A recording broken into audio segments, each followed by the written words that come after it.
I'm Lucy Rickson, Corporate Support Manager. So I've been leading on this project, and I wanted to hand you over first to Francis, who is one of our board members. Thank you. Brilliant. Thank you very much, Lucy. Can everyone hear me? Fantastic. Thank you very much. I'm only going to talk literally for a couple of minutes, and I think it's really just to take the opportunity to highlight the board's real commitment to this process. It's very easy to get a team of consultants in and get a huge, large report, and to take that input as being read and being the outcome that we need. And there's some really, really good stuff in the consultants' work that we've had. But actually, the key to getting a strategy right, as far as we at the board are concerned, and I think all the staff members of Westwood, is actually to talk to customers and to engage with people and to hear from those that live and nowadays work from the properties that Westwood that own. How life is and how we can make sure that those are managed in the most effective way and that our consultation works well. So from a board's perspective, I'm incredibly grateful for the time that people have provided today, and I'm looking forward to seeing how all of our collective efforts translates into a workable and good approach to the strategy going forward. That's me finished. Again, thank you. Thank you very much, Francis. So now we're having lots of speakers, little 5-minute snippets for you, and I'd like to introduce Jenny Osborne, who's the Chief Executive of TPAS, the Tenant Participation Advisory Service, who's we're very grateful for coming to have a chat with us, as you must be very busy. Thanks, Jenny. Hi everyone, thank you. Thank you for inviting me. It's lovely. It's lovely to be able to get to places, isn't it, easily and be part of these meetings. That's the beauty of this situation we're in, I suppose, at the moment. So thank you. Really pleased to be here. I don't know how I am going to talk about my favourite subject in 5 minutes. That is going to be my biggest challenge of this month, but I'm going to give it a go, and I try not to overrun. So I'm going to go fast, just so apologies in advance to get it all in. So just very quickly, who TPAS are. I'm the Chief Executive TPAS. We are England's tenant engagement organisation. We work with tenants and landlords across England, about 245 different social landlords. And why do we do that? What are we about? Well, we are absolutely about engagement is there to improve services, it is to save money, and it is to bring long-lasting change into communities. So I could stop there, couldn't I? But I'm not going to. They're three. But what does that mean? And whenever I've talked over the years, I try and keep my talking quite simple about why I think people would do engagement. What's the reason to do it? And I've always talked about it in a triangle. And so I'm just going to kind of go back over that really and just explain some of that thinking and where that takes, I think, you where you are now as well. So first and foremost, around a triangle, the business case for doing involvement. I think all of us in the sector have been trying to make that case for many, many years now, that it makes really good business sense to do engagement and do it well. Getting your services right, delivering the right services as staff and as tenants, then influencing how those services are delivered means that we get them more efficient, we get them delivered right, we get them in the way that works for tenants priorities, loads of reasons. It's not about doing it cheaper, because we know that's not what it's about. It's about delivering the best value that we can get for tenants' rent money being spent to get the most bang for our buck. I think I'm a massive fan of scrutiny, so it was wonderful to see how that's coming through in your strategy. I think that certainly over the last few years has really demonstrated where you can make a real difference to the services, from big stuff like tenants influencing an ASB app, an organisation we're with at the moment. So cumbersome to do it on paper. They've been part of designing an online app that means you can record stuff in real time, to more what might feel like smaller things, but they're important. How is the reception working in people's offices when we can do that sort of thing? A chair put there might help people. A clock might help. A different way of queuing might help. Things like the letters that we send out to people. How can we communicate better with people? These are all things that scrutiny panels can look at, big and small, to help make things better. So that whole work that tenants do together and mapping a service and identifying where things can be done better and differently is really vital. So there's a massive business case. Invest in your customers, understand what they want, you'll deliver better services. We get that. I think the second point for me is about what engagement does on a personal, social, community level, if you like. So again, years of doing this, I've lost count of the amount of people that I've met who have got involved because they wanted to gain new skills, gain new experiences, but also to bring their skills and experiences of your life, your professional life, your personal lives to Westwood, and bring those to bear and give those skills to Westwood as well as they try to improve their services. It's about bringing all of that together, new perspectives. I think, again, I would say, travelling around the country like I have, you can tell when staff and tenants are working together in an organisation. It feels different. Something feels different in an organisation, because when you get to know each other as people, when you get to trust and respect and work with each other and share that experience, better decisions get made, and you can feel that in an organisation. I'm sure the tenants that are here today, you want to know, your own community, but you want to perhaps know other communities, get to know other people, and that's your physical communities, but now increasingly our online communities that we're all part of. So working across the Westwood stock, getting to know people for different things you might want to be involved with is really important. And then thirdly, of the triangle is regulation. Now, I would never want, if the other two reasons haven't persuaded you to do engagement and do it well, then I hope it's not just regulation that's going to persuade you, but it is here. The new white paper is here. There's lots we've got to do as a sector around engagement. So you've got to do some of this, but how much better it is that you're doing it in the way you are, because you're doing it because you want to, and you're creating it in a way that works for you at Westwood. You've got the time now to create your structures, create your stories, create your evidence for when the regulator comes to inspect in a few years' time. You've got the time to get this right now. So loads of reasons to get involved. But at the heart of that triangle, I think now as well, is also the issue since Grenfell around safety. So engagement for me is very much about making sure that tenants and staff are working collectively together on the safety agenda, which is, yes, about buildings, yes, it's about fire, electrical, all of these things are important, but it's also about decent homes and how that may change in time. It's about neighbourhoods. It's about making sure we've got houses that are fit for the future, for ageing populations, all of these things. If you do that together, tenants and staff working together on this, far, far better outcomes.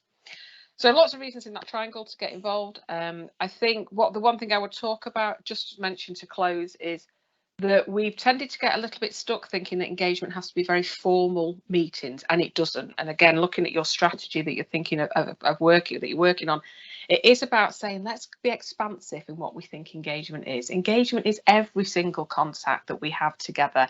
Engagement is every phone call, every survey that's completed, every estate walkabout, every fun day. Gosh, remember those when we could do those. So don't think that being involved means I have to go to a meeting and read lots of papers. There'll be some of that, but let's make sure we make every interaction count. Certainly for tenants, your time is precious. So I would just always urge people that want to get involved to use it wisely. Get involved in the level you're comfortable with, that the time commitment's right for you, what energizes you, what part of the business. It will ebb and flow, and that's fine. Sometimes you'll do more, sometimes you'll do less. But I think the key question is what I'm doing, is giving up my time here making a difference? Am I convinced that by being to this meeting, by filling that survey in, it's making its way through the organisation to service heads, to the board, to the chief exec, to really make a difference to the services for not just me as a tenant, but all the tenants in Westwood? So I'll just leave you the question really, with 1 minute over, to say, I think what you are looking to me, you are, is an organisation we keep asking people, are you curious? Are you a curious board member? Do you want to ask yourself when you're making a decision, have I heard tenants here? Have I heard what they've said? Am I a curious member of staff? Have I thought, is there another way of looking at this service? Have I heard how tenants might view this service, not just me and my team? And as tenants, are you curious to say, I bring my experience of being a Westwood tenant, but I want to know more about the other experiences of the other thousands of Westwood tenants there as well. I want to hear those, and I want to input them into services as well. So if you're a curious organisation, you're going to absolutely love engagement. Thank you. Thank you so much, Jenny. That was fantastic and worth the extra minute. Thank you. That's great. Okay, so are you curious? So the next person I'd like to bring forward is a colleague who works for another housing association. So you may not know that housing associations, we really work together. We don't try and reinvent the wheel all the time. We're always sharing lots of good ideas. So I spoke to B. Rowley, who works at Coastline Housing Association in Cornwall as the community investment manager.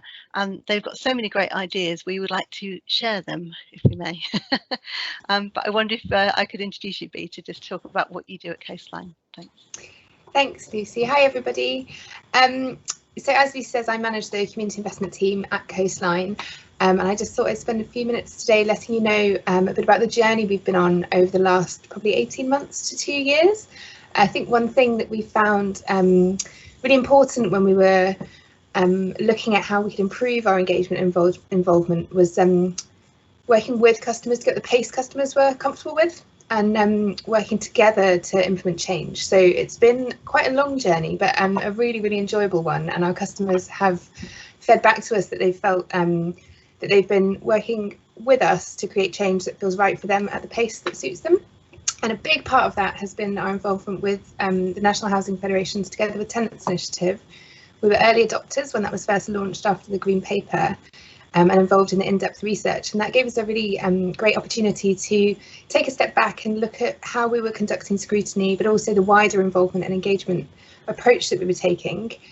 And as a starting point, we actually worked closely with TPAS and had some TPAS training for our customer scrutiny committee, as they were at that point.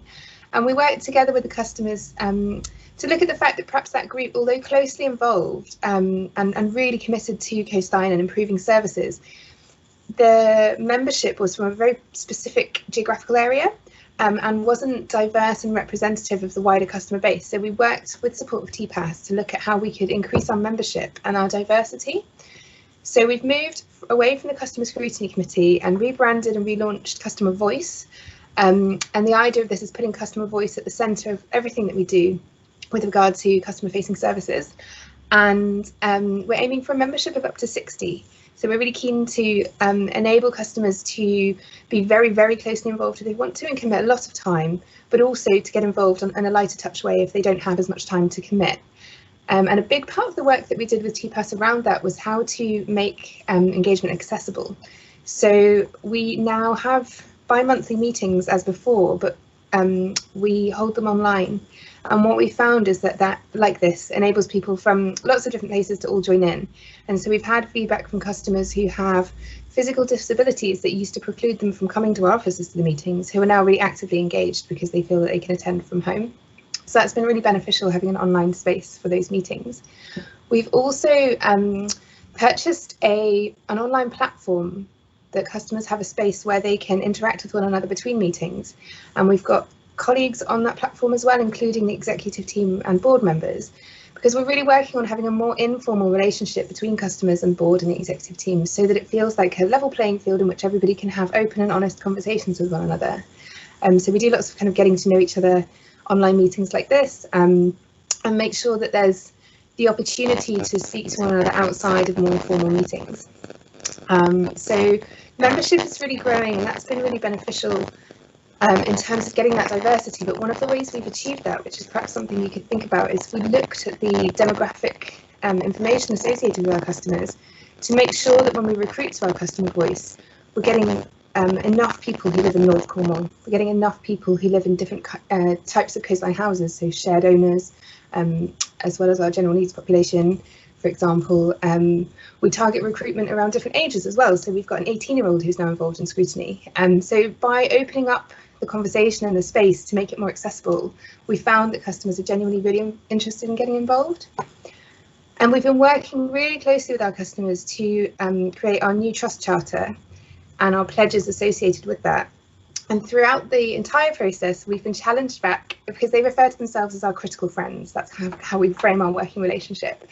And they've been fantastic at highlighting the risk of tokenism. When you come up with a new strategy about involvement and engagement or a new charter, it can seem like a poster that ends up being put on the wall, box ticked, let's move on. And so we've worked really hard with customers to create a scrutiny framework that evidences how we will meet the commitments, which performance indicators are associated with the charter commitments, which documents they would need to view in order to scrutinise that area of the business, which team members they'd need to talk to, which customers might be affected, so that when they want to do a piece of scrutiny, they're empowered by this document, this framework, to know where they need to look and the kind of information that they need to ask for. So it's been a collaborative effort where we've said, this is the information we've got, and customers have said, well, we don't like how you're presenting that data, it's quite inaccessible or it's hard to understand. So then we've had workshops around how we display information to make it more accessible. Huge amount of focus on the customer journey as well. So rather than kind of standalone key performance indicators, which in and of themselves aren't always very helpful, we've tried to pull together performance data to tell a story of what customers are really experiencing. So that's been really beneficial. And all of this has involved cross-team working, so it's brought different teams together and enabled us to make sure that it's not just driven by community investment, but that it's adopted by the entire organisation as an approach. One thing that's been really important to customers, and obviously in terms of regulation is really important, is that feedback loop. So ensuring that customers know that when they've given their time and their energy and their commitment to making recommendations, that they then are used in informing strategies and policies, but also that that's made public. So we have this kind of, you told us, we listened, and together we achieved updates, so that people can see what we've done, how we've done it, and how that customer involvement is at the heart of all of that. So in terms of approaches, I suppose one thing that customers have let us know is that one size fits all is never going to work. So we try and make lots of different opportunities available, whether it's mystery shopping or desktop reviews or site visits. Some people are really keen on the digital interaction, other people can't wait till we can all get back together in person. So I think some of it's around, it's better putting more time and energy in and it taking a bit longer, but making sure that you really are meeting everybody's needs, than to do the bare minimum to think, well, we're offering an opportunity here. And that's been where it's been really good fun and really successful, because it's encouraged us to be more imaginative and more creative, and the results have been much better as a result of that. So we no longer write board reports because they were very formal and customers found them quite inaccessible but intimidating. So now we do a newsletter. It's brightly coloured, it's got pictures. The board have told us that they actually find it really fun to read and really engaging compared to some of the more formal reports that they receive. And the customers are really enjoy contributing to it, because they feel that they can write in their own language without worrying about whether or not it's corporate enough. So that's been a really nice way of breaking down a barrier with the board as well. And we also look at how we share our performance data. So we've changed it so that it's in line with our trust charter. So it's really clear which key performance indicators link to which performance data, but we present it with pictures and images and colours. So it's not just a spreadsheet of numbers and targets and whether or not we're meeting our targets. Because it's easier, I think, to have conversations and to ask questions for customers when that initial piece of information that they're receiving isn't confusing or intimidating. And we also make sure we share things really transparently on our platform well in advance of meetings, so that if people have questions or they're a bit confused by things, we can talk to them about it in advance, so that when they come to a meeting they feel confident to speak up. And that's been really important for relationship building with the team and myself and the customers. And I think in many ways, having to work from home like this, seeing each other's children in the background and each other's pets in the background, we've really got to know each other as people, as well as this working relationship that we have. So I definitely say, in many ways, the less formal elements of getting to know each other have really strengthened the more formal regulatory aspect of the work that customers do. And we have recently just launched our new Customer Experience Forum, which is a brand new board committee that's all about customer service experience. So they will receive recommendations from our customer voice group. And the reason that we established this was so that there's a direct line of sight from all communities through our customer voice group and into the committee that has board members and customer members on it. And that's just been incredible in terms of creating a space where there's time and there's enthusiasm around really hearing the customer journey. And what we found is that taking a big step back is important, because often if a customer has a difficulty with a repair to their home, it's challenging in their home life, in their individual circumstance, but it's only by taking the step back that you realise that perhaps that's a theme. You know, maybe the communication around repairs is inconsistent or problematic for more than one customer, or perhaps there's a delay in a specific kind of repair.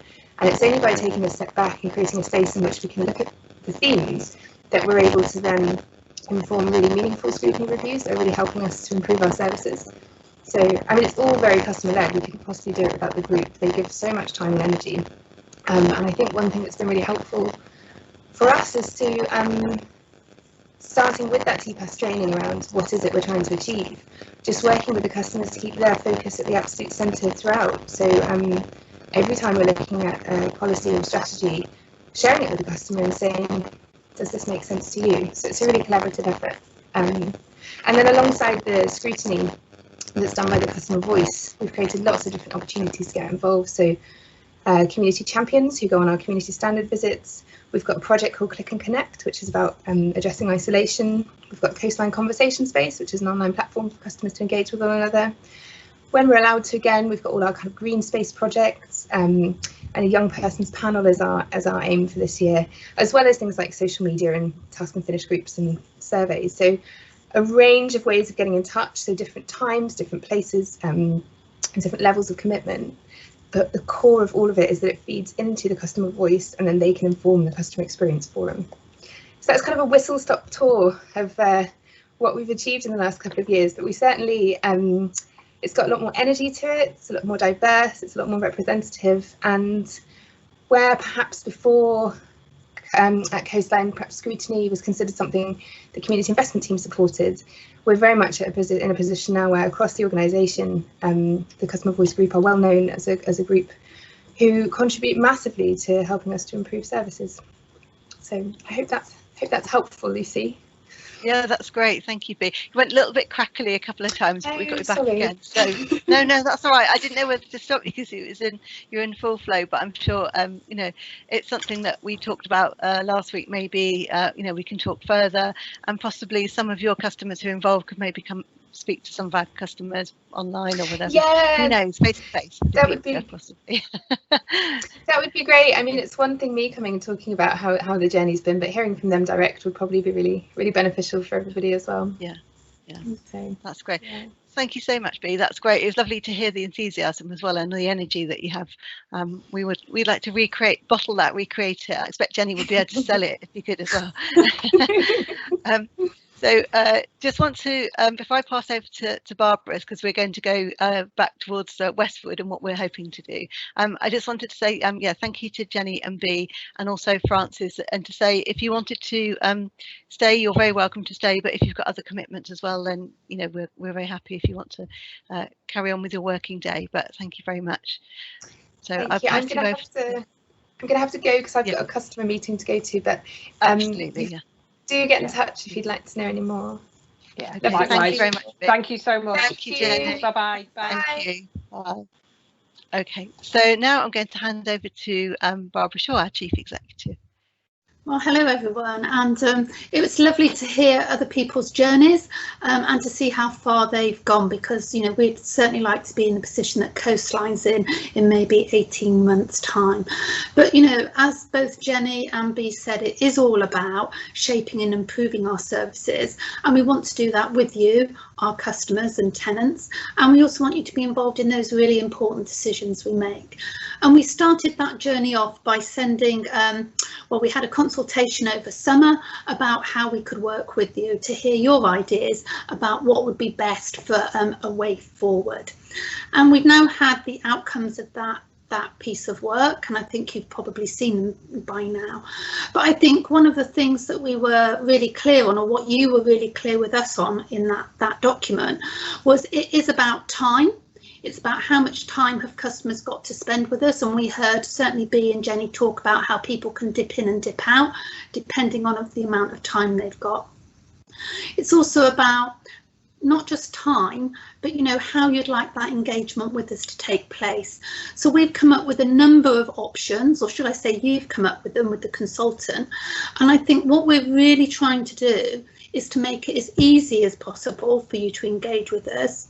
We'd hope on that journey you had a little bit of fun, you got to know people, and that you weren't thinking, oh, it's another one of those meetings, rather, oh great, I'm going to meet so and so, and I am going to make that difference to those services that actually Westwood provide to me and other customers. So at the moment, we're looking at 3 levels of engagement plus a customer scrutiny group. So I'm just going to talk through those particular levels.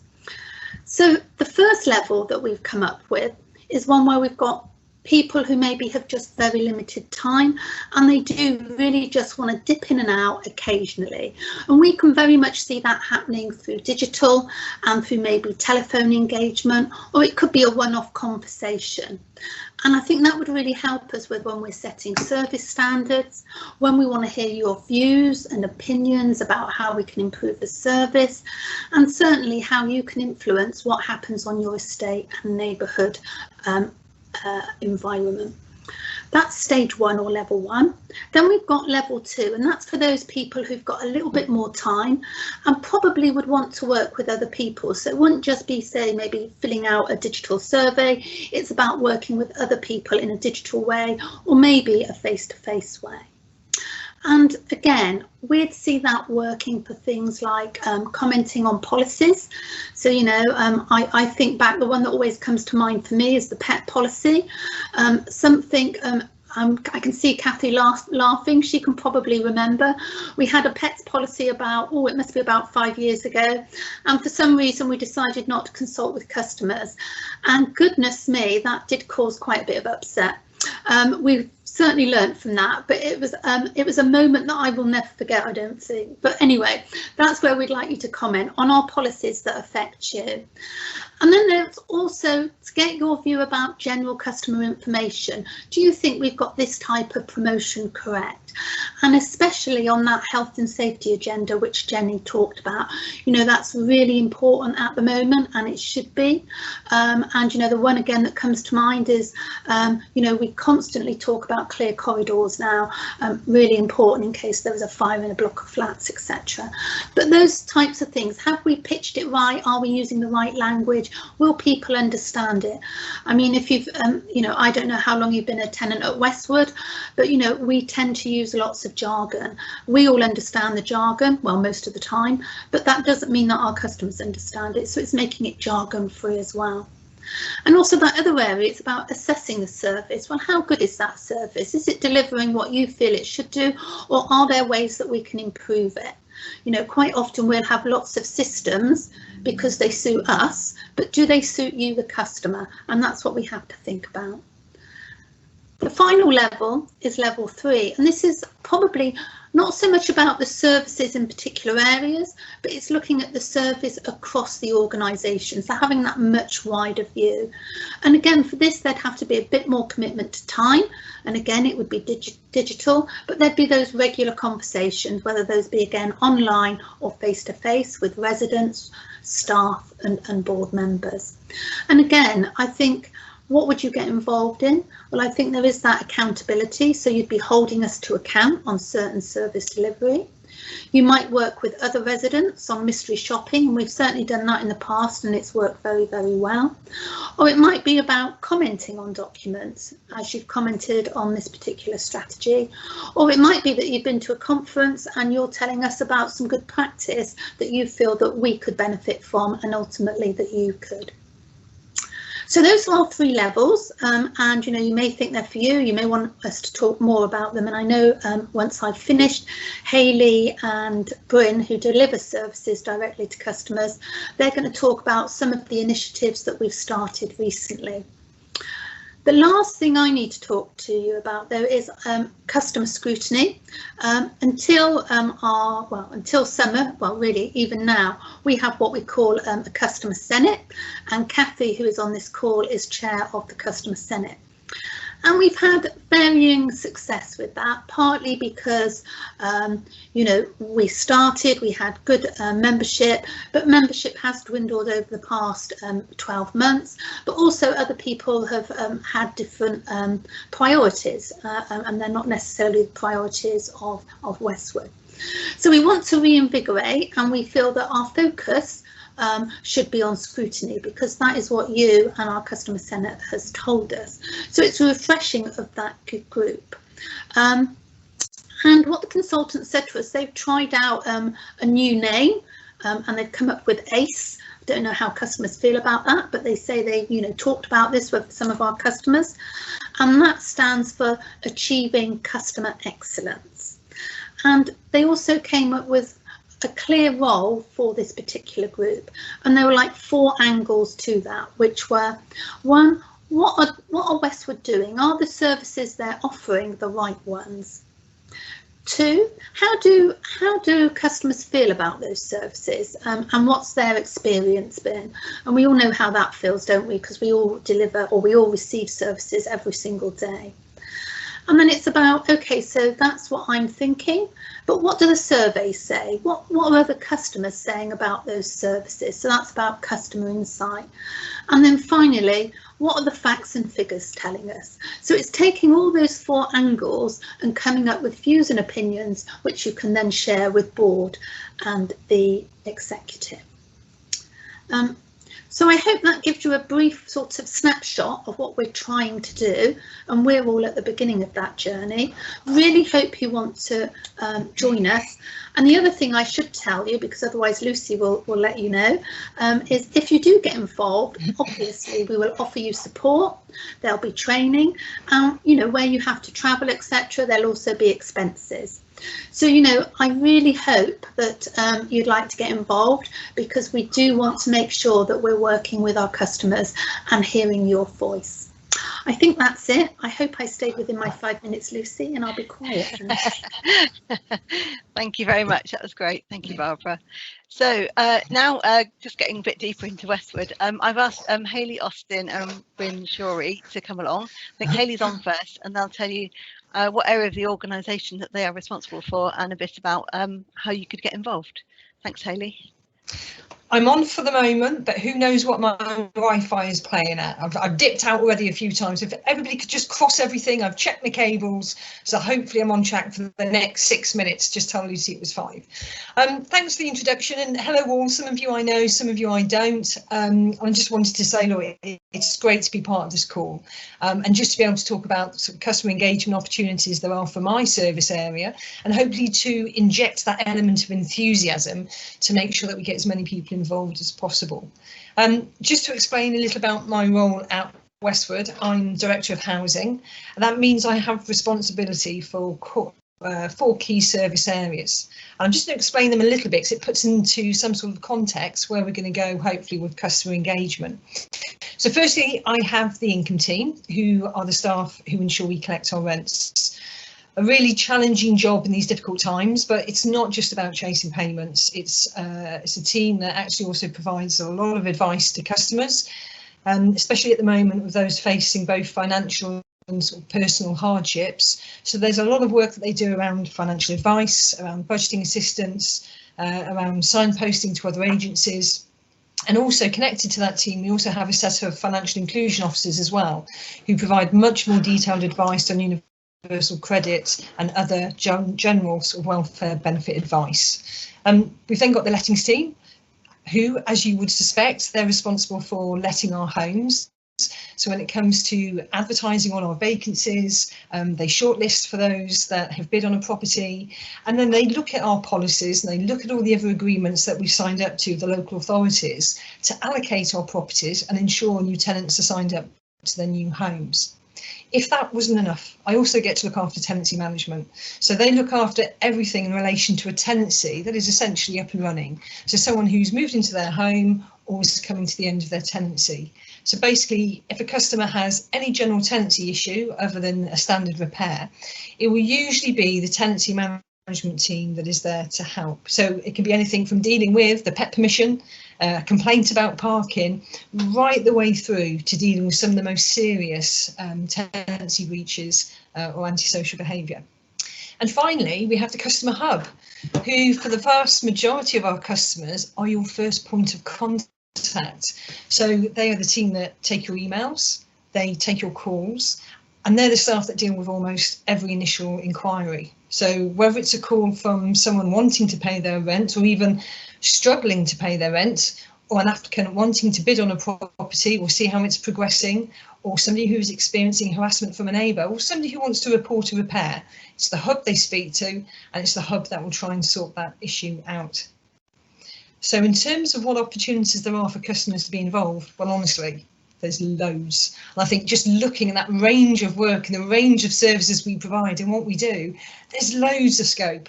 I think when you look at the scope of the work that we do, you can see just how much scope there is for customers to be involved.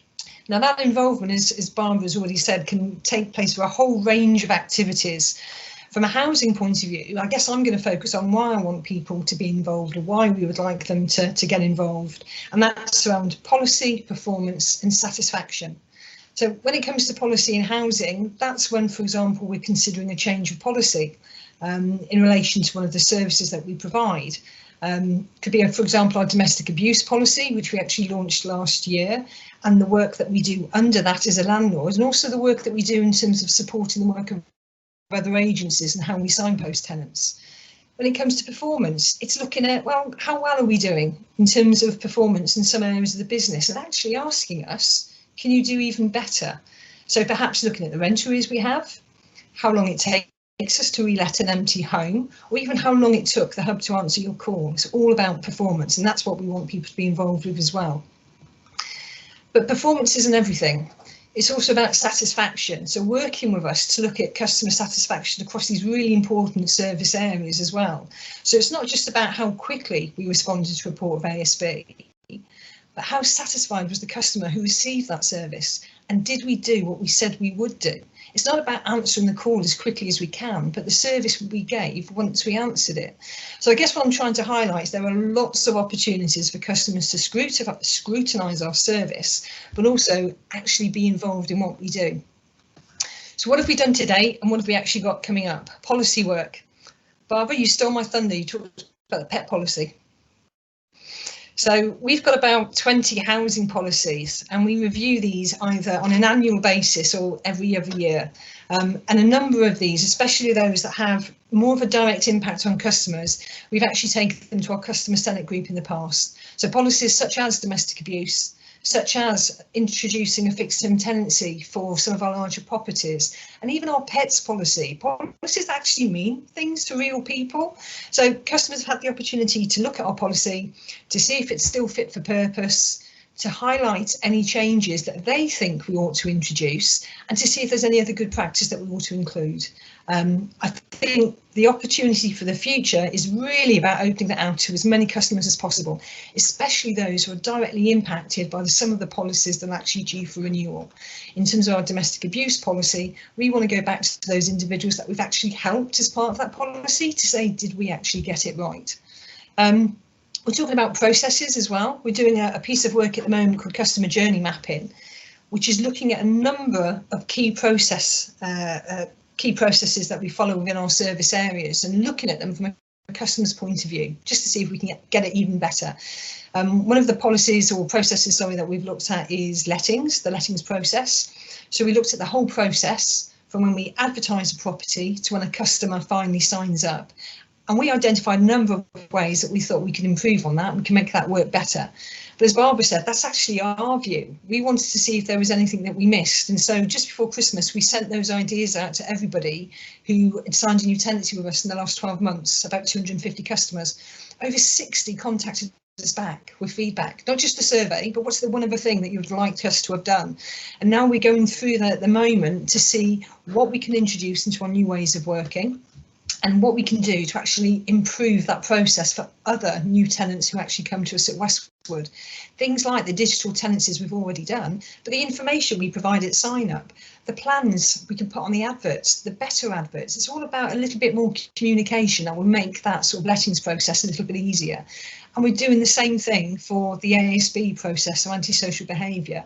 We've done a similar review as we did with lettings, and that's going to be coming out to residents before the end of March. Again, the idea is that actually we want to contact those customers that have directly experienced or reported antisocial behaviour to us in the past. We want to know, look, how did you feel about the service that we provided and the process that we followed? And can you actually help us come up with some improvements should other people contact us in the future? But it's not just about policy and process. There's other things that we do in housing at a more local level. For example, on some of our estates, where we've identify perhaps general neighbourhood issues that really impact on the residents' day-to-day lives, such as parking or fly tipping or dog mess or unreported communal repairs. We've worked with residents to say, look, what are those neighbourhood annoyances that you put up with that we can try and help with? And let's try and turn that around. And a good example of that has been our Green Bank estate in Plymouth. So we can do things at a general policy level. We can do things at a have you experienced this service level. And we can also do things at a much more local or estate level. So I think the message that I want to give, and it was given by Bea before, is that it's not one size fits all. There's scope for customers to get involved in a very tailored way, as little or as much as people want to be. But for me, it's Westwood really getting that message out there that this really is of value. We want to hear what people have to say. I think what really excites me most about the strategy and the approach that we really want to develop is an opportunity to work together with customers. And I think what was really good of something that Jenny says as well is that we've all got an experience to bring. It's about bringing together the joint knowledge, the joint experience, the joint insight to improve the service that we provide. I think there's loads that we can learn. So it's not just about us empowering residents, there's loads that we can learn as well. I've actually already written down virtually everything that Bea said. So I've got that. Got that copied. Yes. Absolutely fantastic, because some of those, this is why we want to do some of these things, but we've already got ideas from the others in terms of how. But I'm really looking forward to seeing what we can achieve over the coming months. Okay, thank you, Hayley. And yeah, sorry, conscious of time as well. Last but not least, we have Bryn to join us.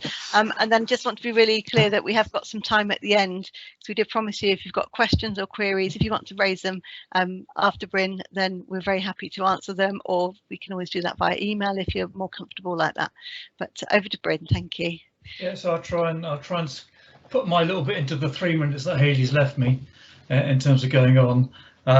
But my name is Bryn Sherry, Director of Property, so I look after a wide range of things in terms of our repairs and voids properties, in terms of what we do there, what we term our property investments, so that's the amount of money that we spend on putting kitchens and bathrooms and re-roofing and putting new heating in and new electrics into our properties.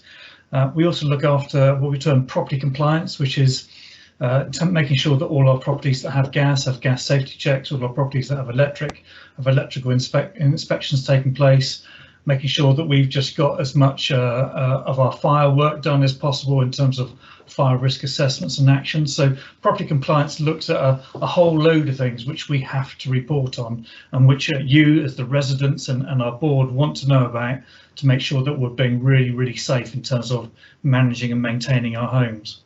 But we also look after, repairs and maintenance, which is one of the key bits of my role. So it's trying to make sure, even in these difficult times, that we try and get to repairs as quickly as we can.